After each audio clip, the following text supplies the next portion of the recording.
Assalamualaikum warahmatullahi wabarakatuh. Perkenalkan, nama saya Winda Indriani dari Lokal 2 MPIA dengan NIM 211531475. Di sini saya akan menjawab soal-soal UTS atau kuliah filsafat umum. Soal yang pertama yaitu jelaskan pengertian filsafat secara bahasa maupun istilah. Menurut bahasa Yunani, filosofia, philo yang artinya cinta dan sophia artinya kebijaksanaan. Sedangkan dalam bahasa Arab yaitu falsafah atau al-hikmah yang artinya kebijaksanaan. Sedangkan dalam bahasa Inggris yaitu filosofi. Jadi, filsafat secara bahasa ialah cinta yang sangat dalam tentang kearifan dan kebijaksanaan. Sedangkan filsafat secara istilah yaitu proses pencarian kebenaran terhadap segala yang ada, baik sifatnya yang materi maupun inmateri, dengan cara sungguh-sungguh melalui alat berpikir yang sistematis, kritis, logis, universal, dan tuntas sampai ke akar-akarnya, sehingga pada akhirnya dapat bermanfaat membantu masalah-masalah dan kehidupan manusia. Yang kedua yaitu jelaskan ciri-ciri berpikir yang diinginkan filsafat. Yang pertama, radikal, yaitu cara berpikir yang ingin menggali dan menyelami kenyataan atau ide sampai ke akar-akarnya. Maksudnya yaitu mengisyaratkan bahwa tidak perlu terburu-buru mengambil keputusan. Yang kedua, kritis, yaitu pemikiran yang tidak ingin terbelenggu dalam sangka rasio, tetapi bergulat dengan realitas kemanusiaannya. Yang ketiga yaitu konsepsional atau konseptual. Yang keempat yaitu rasional atau filsafat yang menggunakan akal. Yang kelima reflektif, yang keenam koren atau konsisten, yang ketujuh kompresif dan sistematis. Yang kedelapan metodis, filsafat yang diperoleh dengan cara mendapat kebenaran yang akan membuat manusia mampu menilai hidup dan mengambil keputusan secara cepat. Ketiga yaitu jelaskan secara singkat, tepat, dan sistematis kronologis lahirnya filsafat.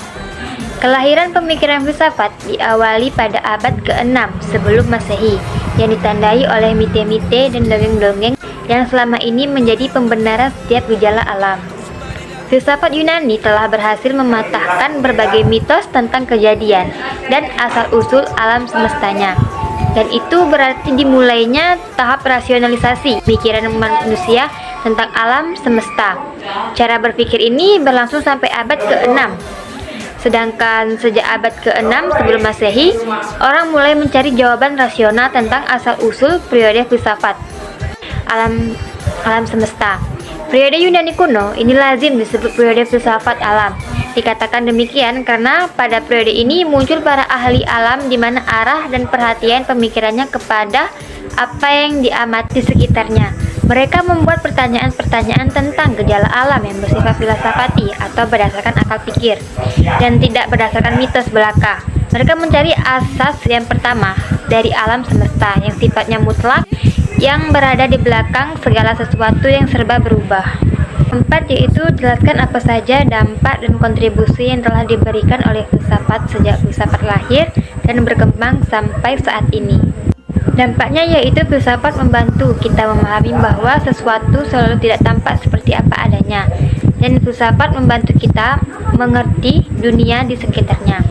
Karena filsafat mengajarkan bagaimana kita bergelut dengan pertanyaan-pertanyaan yang mendasar atau dasar, dan filsafat membantu kita berpikir kritis dan analisa sesuatu.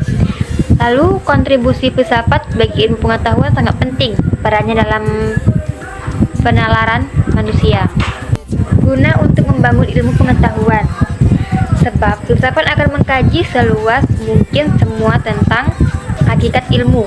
Dalam hal ini kita bisa mempunyai pandangan bahwa filsafat merupakan akar dari segala ilmu. Yaitu tujuan filsafat adalah mencari kebenaran filsafat itu, baru dikatakan kebenaran yang sesungguhnya. Apabila di dalamnya terkandung dimensi ontologi, epistemologi, dan aksiologi. Jelaskan dari pertanyaan ini.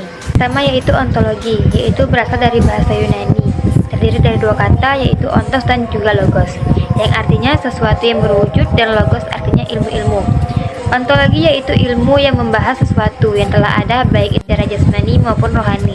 Berdasarkan pada logika, dalam hal ini, tentunya filsafat itu harus terkandung ontologi.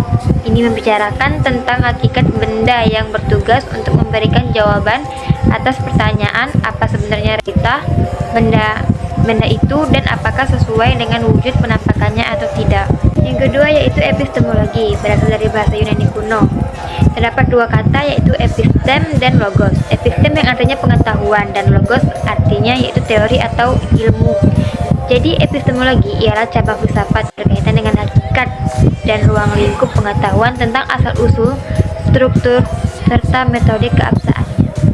Yang terakhir yaitu aksiologi. Aksiologi berasal dari bahasa Yunani kuno, terdiri dari dua kata yaitu aksio dan logos. Aksio yang artinya nilai dan logos artinya ilmu atau teori. Aksiologi ini merupakan cabang filsafat yang mempelajari tentang nilai yang dipelajari.